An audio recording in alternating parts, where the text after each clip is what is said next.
Now, by my faith, lords, 'twas a glorious day, and more such days as these to us befall. So it began each evening of that summer, with the cannon's sound. Gone the winter's discontent.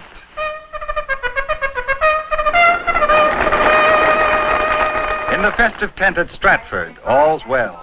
A play by William Shakespeare, a comedy performed, and please you, in modern dress. And most dear actors, eat no onions nor garlic, for we are to utter sweet breath, and I do not doubt but to hear them say it is a sweet comedy. Away! The king is cured. How say you? Cured this very night. Therefore we are men. Marius, tonight the whole land rejoices. On by a leading, drinking, dancing. The lady, chief from the city. And then the physician, Gerard the Noble.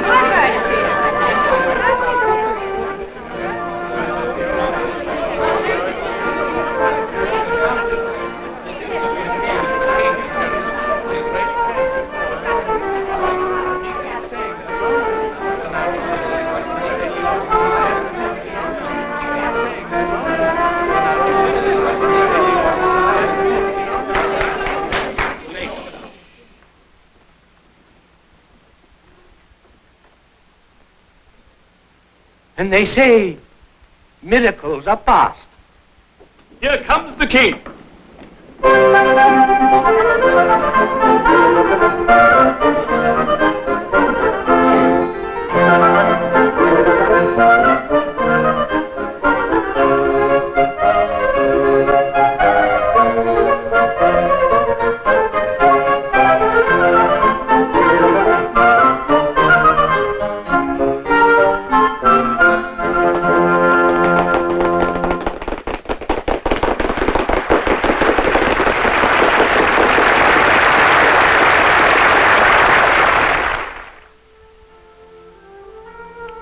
Sky canopied, serene, he rises with the flowers of the earth, and they call it Shakespeare's garden, a musk-rosed corner of a parkland that suns itself along the gentle banks of another Avon, in another Stratford, in Canada.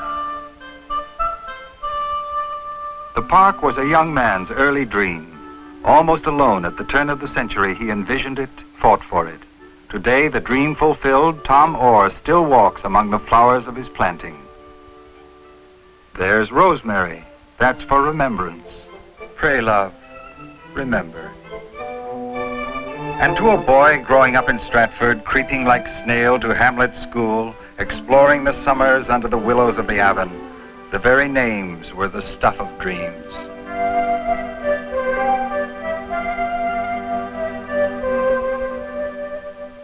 Tom Patterson grew up in Stratford, and 3 generations before him.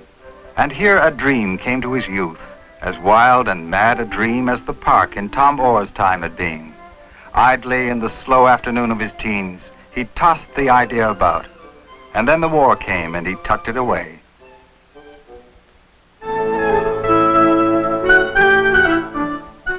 But the dream held. It held with him too at his work after the war. And then Tom Patterson decided to go home to Stratford again and to unlock his dream. And so, inauspiciously, hardly knowing he had started, his incredible adventure began. It began with talk, the vainest fantasy, as thin of substance as the air, and Patterson told it well. People listened, some of them said it was a nice idea, yeah, be nice. And thus, by their very listening, became involved in his audacious and wonderful dream, which was as Patterson had hoped. And his words began to spread. The scheme Tom Patterson's talking up. Heard anything? Impractical. Town couldn't support it. But people come from everywhere, he says. Nobody came when the high school put on much to do about nothing. That should be a lesson. I said to Tom right here, Jim heard me. I said you gotta go after it like oil or aluminum. Big. But you invest in oil, you got something. I don't see Shakespeare listed. They tell me Tom's talking to city council tonight, going after the taxpayers' money. Well, we got a pretty sound council, Bert. A most unusual request. Still. Second. It's been seconded by Alderman Parker. Now, gentlemen, I hope you're clear on the motion. And that's your plan today, is it, Tom? It is, Mr. Mayor. Shakespearean festival with the best talent available.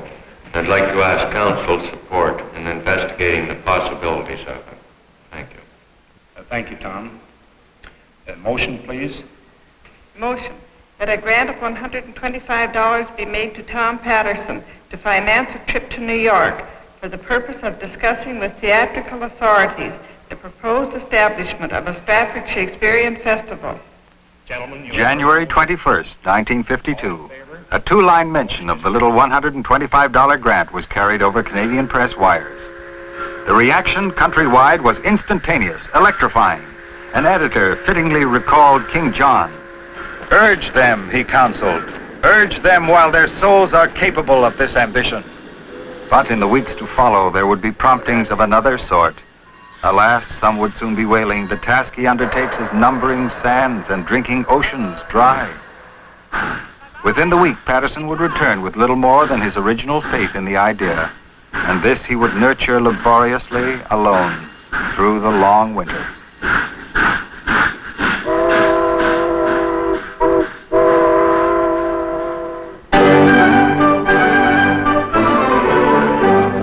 Perhaps by May they should have stopped.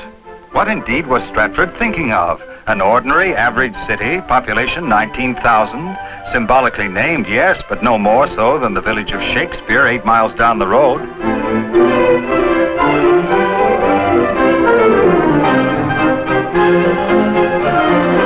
This was a working man's town, a railroad town, and in such a place, Patterson hoped in his dreams and slumbers, the miracle would descend.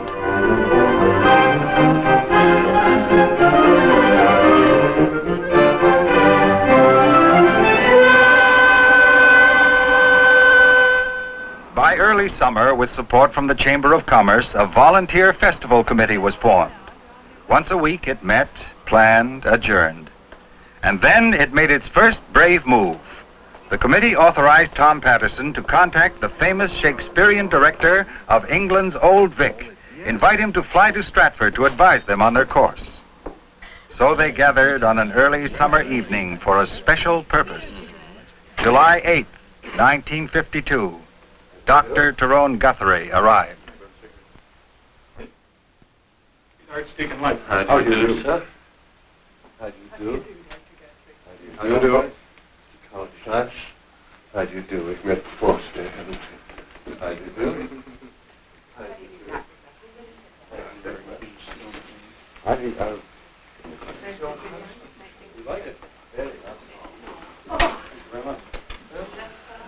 How could I have your attention, please? Dr. Guthrie, this is a very happy and hopeful occasion. You're coming so many thousand miles all the way from England simply to advise us on an idea. And it may be all for nothing because I suspect many people are saying it's a highly impractical idea. Well, impractical it may be, but important, surely. He thinks so, Dr. Guthrie. In any event, if nothing else, the past several months have shown us that we have a great many questions, and I'm afraid very few answers. The reason we've invited Dr. Guthrie here is to put these questions to him, and I'm sure that he can withstand any barrage you care to aim at him, so fire away.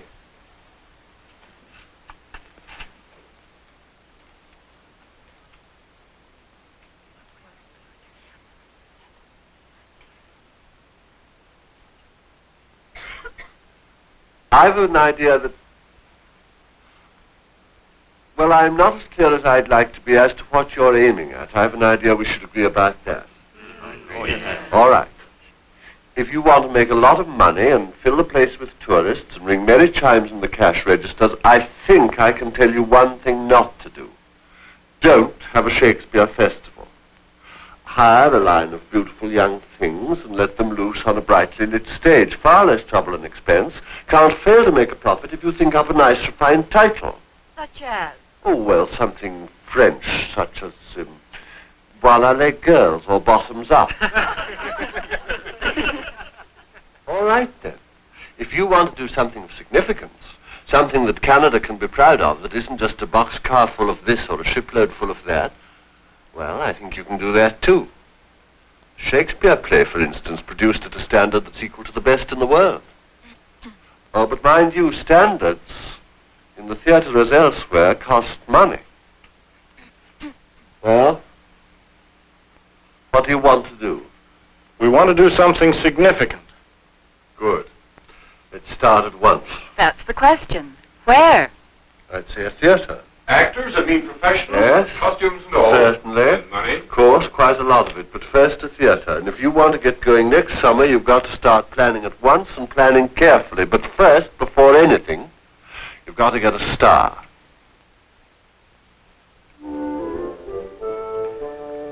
On November 1st, 1952, the Stratford Shakespearean Festival of Canada Foundation was formally incorporated. An office was opened and a set of books, with not too much in either. But the few entries in the ledger were already prophetic. Objective, $150,000. Assets, $1,500. Deficit, $3,000.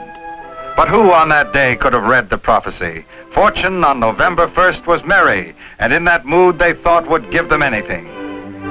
2 weeks earlier, Tom Patterson had returned from a star shopping trip to England, and he had brought back his prize, a contract for the distinguished actor, Mr. Alec Guinness. Jerome Guthrie had now agreed to direct, and as designer they would have one of England's most brilliant, Miss Tanya Mozevich. Applications from actors the country over had already begun pouring in. Guthrie would return in December for auditions. 5 days in Montreal, then Ottawa, then Toronto.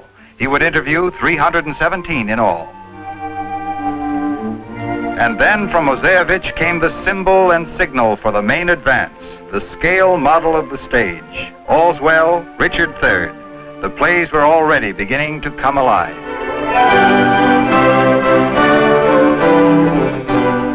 And for Tom Patterson and the committee, if not yet for the whole of Stratford, the reality was reaching out beyond the footlights of the dream.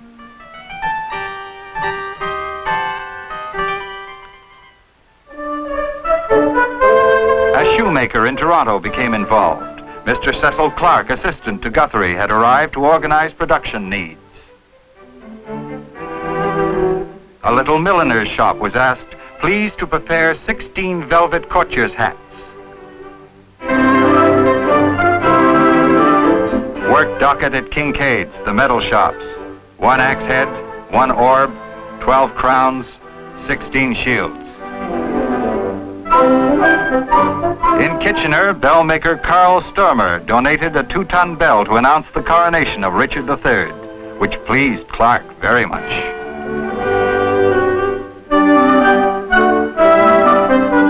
And in Stratford in March, another shipment of Richard and All's Well arrived, second that month. And a Stratford Bridge Club became the Shakespeare Study Group under Mrs. John Adamson. 150 members, 5 sections, 9-week course. But the March air was full of shrewd, sensible talk. Too rash, too unadvised, too sudden the talk mainly went.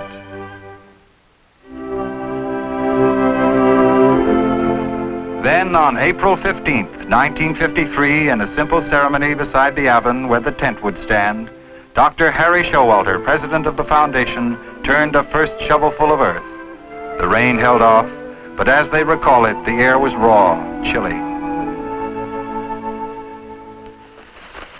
And if you fall in the adventure, our crows shall fare the better for you, and there's an end. Now, like a play itself, the action began mounting to its climax. Contractor, signed.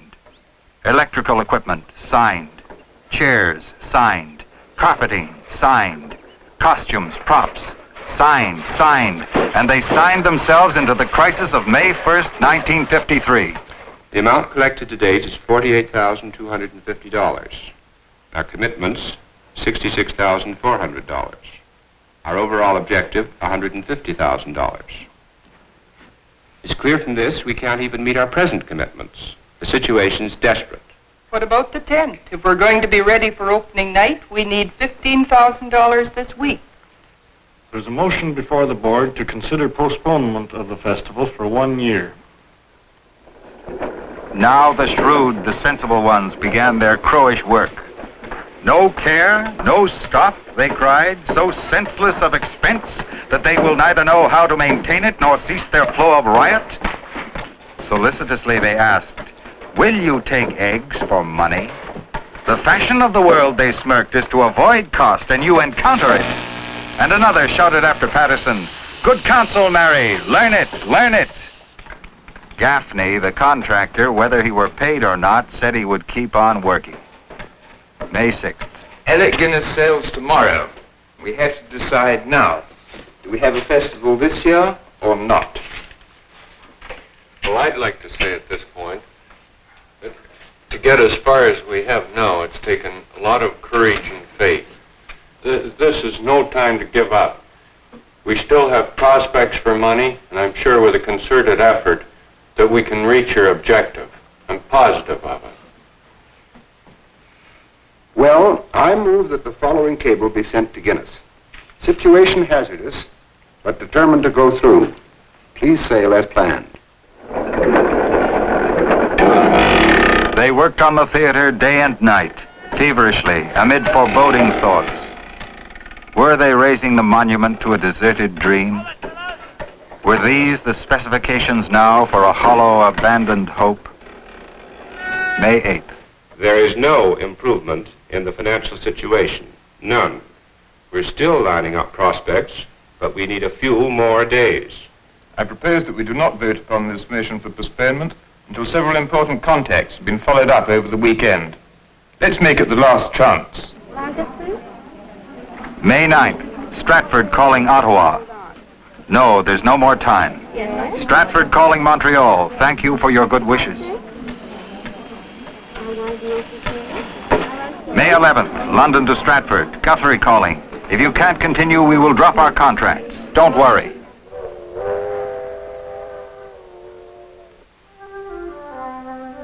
When fortune means to men most good, she looks upon them with a threatening eye.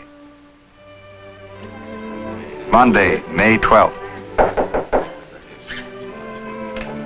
You will be glad to hear that over the weekend, we have received, on condition that the festival proceed as planned, 2 anonymous donations, one for $10,000 and one for $25,000. Well, ladies and gentlemen, do we proceed? That Monday in May, the dream stood tall.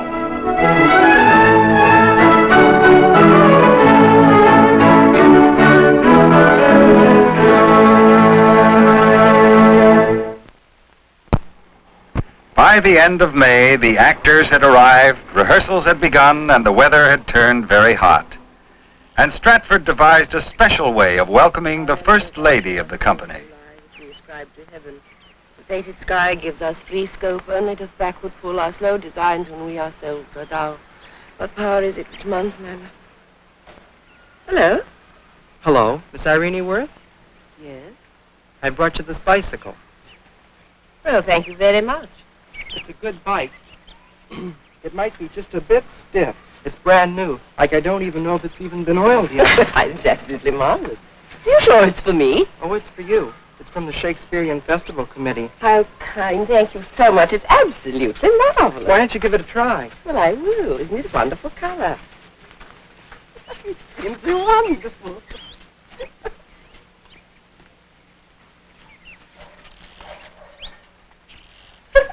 Is the seat too high? It's wonderful.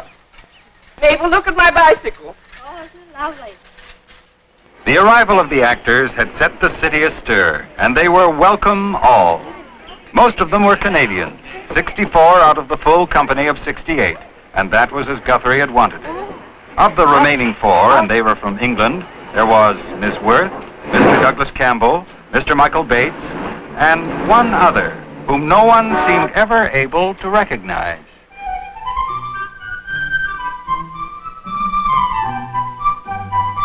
Many good morrows to thee, my noble lord.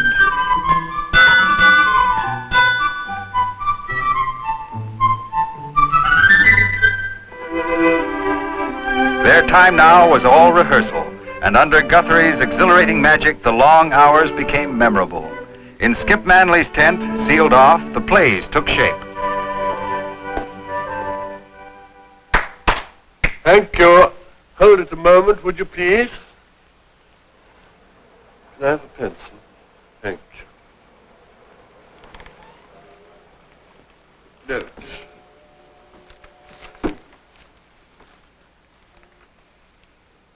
This is a short scene, and you ghosts appear to Richard in the positions in which he had you murdered. And the point of the scene is the contrast between the inhumanity of your murder and the humanity of your appearance. And please, no stock ghost type, moany-ony kind of voices. I do wish all of you...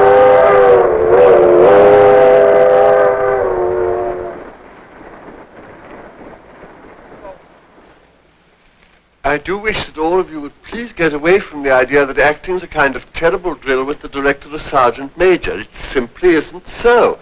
Acting's invention, make-believe. Now this time, will you please cough up some ideas and let me say they're terrible. Back, going to do it again.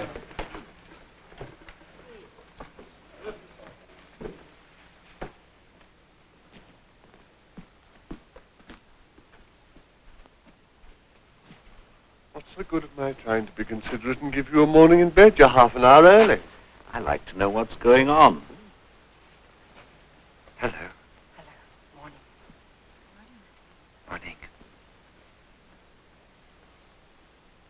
Ready, please? Go.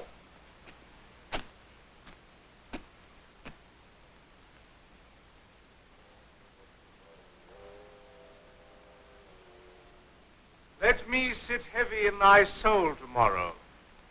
I that was washed to death with fulsome wine.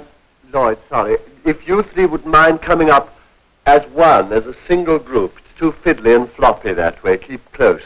And Richard, can we have a moan from you at the end of Clarence? Go ahead, Lloyd. Let me sit heavy in thy soul tomorrow. I that was washed to death with fulsome wine. Poor Clarence, by thy guile betrayed to death. Tomorrow in the battle think on me and fall by edgeless sword. Despair and die. Let me sit heavy in thy soul tomorrow, rivers that died at Pomfret, despair and die. Think upon Grey and let your soul despair. Think upon Bourne and in guilty fear let fall thy land. Despair and die. Bloody and guilty, guiltily awake, And in a bloody battle. and in a bloody battle end thy days. Think on Lord Hastings, despair and die. Dream on thy cousin smothered in the tower. Let us be led within thy bosom, Richard, and weigh thee down to ruin, shame, and death. Thy nephew's souls bid thee despair and die. Richard, thy wife, that wretched Anne, thy wife, that never slept a quiet hour with thee, now fills thy sleep with perturbations. Tomorrow in the battle think on me and fall thy edgeless sword, despair and die. The first was I that helped thee to the crown, the last was I that felt thy tyranny. Oh, in the battle think on Buckingham and die. Bob, I don't think this hand's a good idea. It looks as if you were, waiting for a handout. Remember, your head's been chopped off, and try and find some idea that will express that.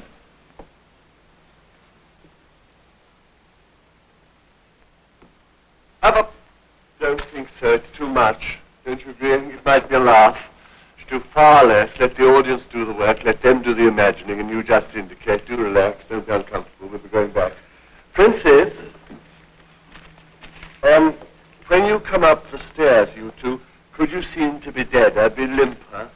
Hang your heads back and come up very, very limply. We won't go back now, but rehearse something. Plan it in the bedroom and astonish us in the morning, will you?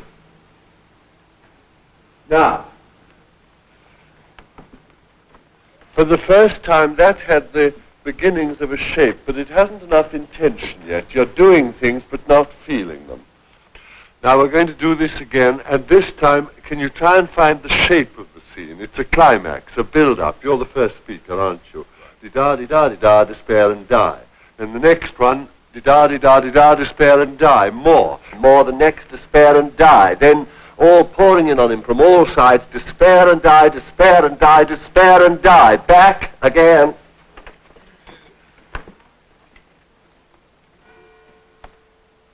Ready? Go.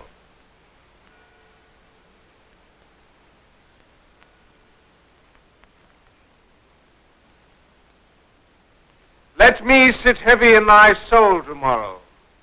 I that was washed to death with fulsome wine. Poor Clarence.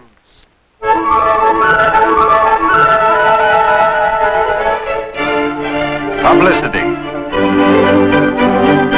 The orderly, sustained process of providing information was now, June's end, a frantic, valiant daily attack on the mountain of requests and queries.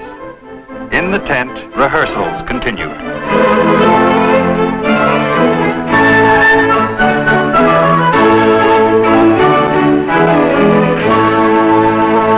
Look, would you change the construction of the phrase? Put the stress in a different place. Get a different meaning, and you can pick the meaning you want later on. Don't you think it would help if she moved a little bit to the right? Right, yes, I do. And keep your tiny little foot off his train. Properties. For most of them, it was a new kind of work.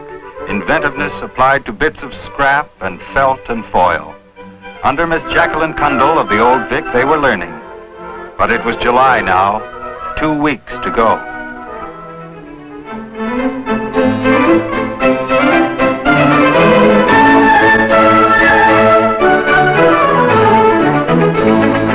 You're weakening that by not moving definitely. And please, darling girls, would you sit the other way round? You look like 3 starlings on a telegraph wire. Start them again at Lizzie's entrance.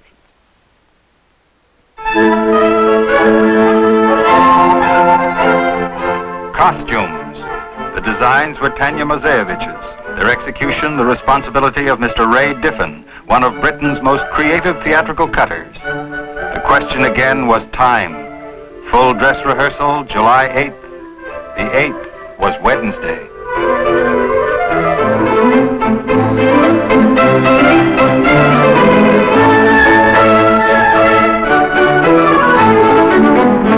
This is supposed to be a party scene, and it looks like a kindergarten display in front of very formidable aunts. It has a deadly, awful, dull shyness. Difficult morning, keep out.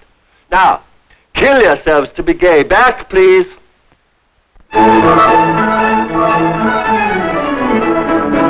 Richard III, opening night, July 13th.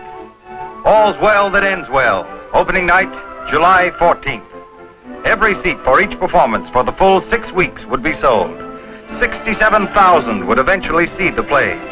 July 6th, advance ticket sales read 62%. No, that's not quite it. This is the last comment on Richard and must be made forcefully.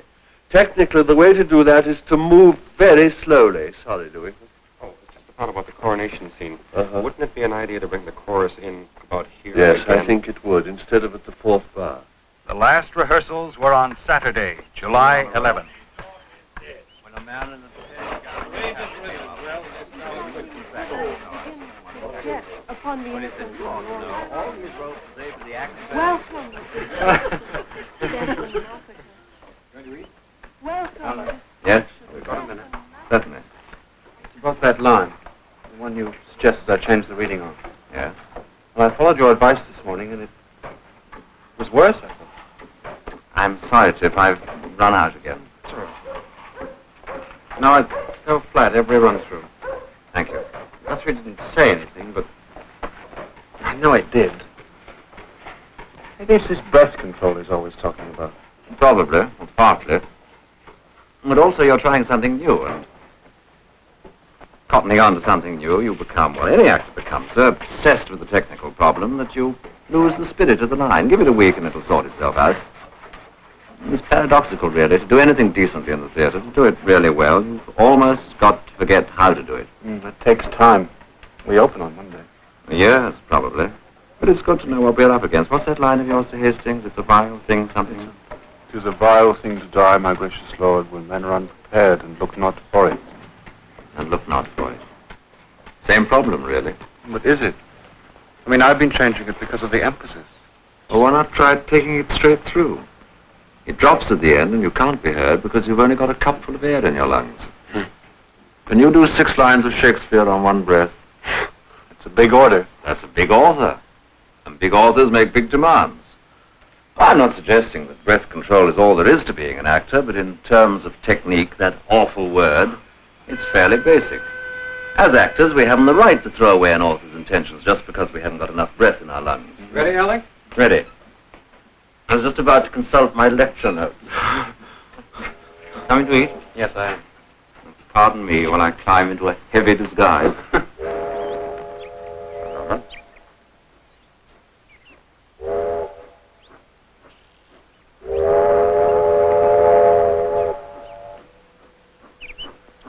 They came back, and they worked late into the following morning.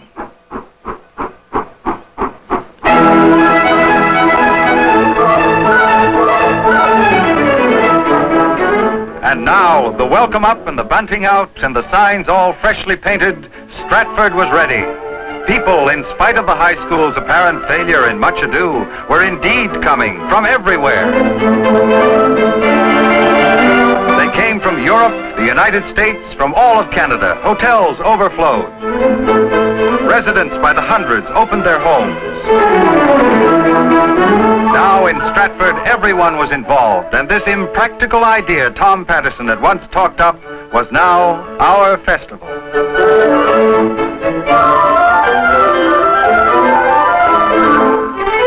Tradesmen were singing in their shops, and in Canada's Stratford, Shakespeare was big. Mercy o' me, what a multitude are here. They grow still, too. From all parts they are coming, as if we kept a fair here.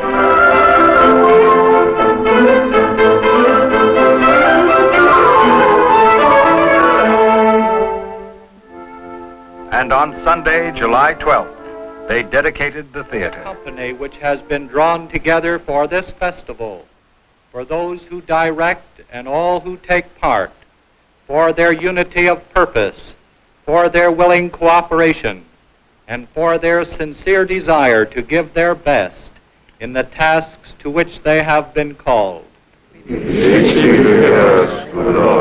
Amen.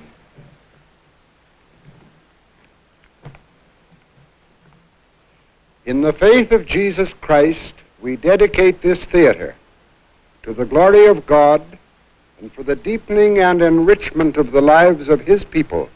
In the name of the Father, and of the Son, and of the Holy Ghost. Amen. July 13th, opening night. Trumpeters, with brazen din, blast you the city's ear. Make mingle with your rattling tabourines, that heaven and earth may strike their sounds together, applauding our approach.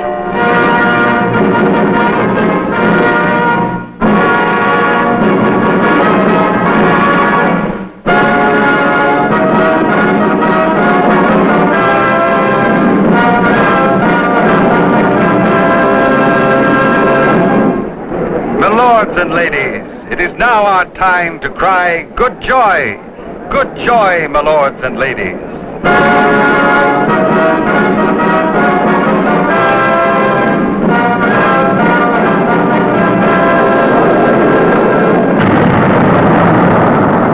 Tonight, Richard III, and on through all the soft, beguiling nights, the glorious summer long, all at last was well. But stay we no longer dreaming of renown. To the festive tent again, to Richard and to battle. Then strike up drums.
As many arrows, lucid several ways, fly to one mark, as many ways meet in one town, as many fresh streams meet in one salt sea, as many lines close in the dial's center, so many 1,000 actions once afoot end in one purpose and be all well-born without defeat.